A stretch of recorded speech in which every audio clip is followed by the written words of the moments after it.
হাতে হাতে কপৌ ফুল লৈ অহা দেখা পাইছোঁ। হয়, আমাৰ সোণাপুৰ যুৱ সংঘৰ এটা অনুষ্ঠান আছে আৰু মই সম্পাদক হয়। সভাপতি ডাঙৰীয়া আহিব পৰা নাই, তেখেত চিকিৎসক ডক্টৰ কন্দমূৰ চৌধুৰীদেৱ অনাগত দিনত আহিব। আজি আমি যুৱ সংঘৰ পৰা আহিছোঁ এইটোৰ কাৰণে যে যুৱ সংঘৰ প্ৰতি আমাৰ মানে বহুত মৰম আছে আৰু ভাবি আছিলোঁ, আৰু বিশেষকৈ আমাৰ ল'ৰা সদস্যসকলে লাগি আছে দুজনকৈ, কিন্তু অনুষ্ঠানটো হয় আমি আহিব পৰা নাছিলোঁ।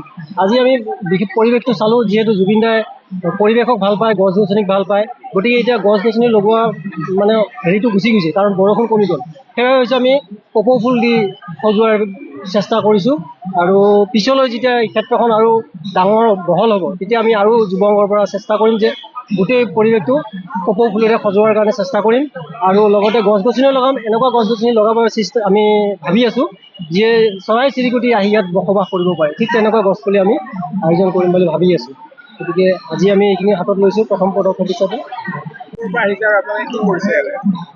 নমস্কাৰ, আমি সোণাপুৰ যুৱ সংঘৰ সমূহ সদস্যবৃন্দই আমি জুবিন দাৰ সমাধি ক্ষেত্ৰলৈ আহিছোঁ। এইকাৰণে আহিছোঁ যিহেতু নেকি জুবিন দাই অসমৰ প্ৰকৃতি, গছ গছনি, চৰাই চিৰিকটি, সৰ্বসাধাৰণ জনতা সকলোকে তেওঁ আদৰ মৰম চেনেহ কৰিছিল আৰু ভাল পাইছিল, আৰু তেওঁ সাধাৰণ মানুহৰ মাজত থাকি বিশেষকৈ ভাল পাইছিল।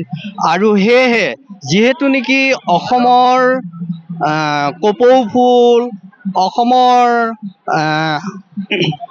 এই কৃষি সংস্কৃতিৰ এক উদ্ভিদ, আৰু এই উদ্ভিদবিধ আমি জুবিনদাৰ সমাধিৰ ক্ষেত্ৰত আমি ৰোপণ কৰি আৰু অনাগত দিনত আমি আকৌ কপৌ ফুল ইয়াত ৰোপণ কৰাৰ আমি প্ৰয়াস ৰাখিম।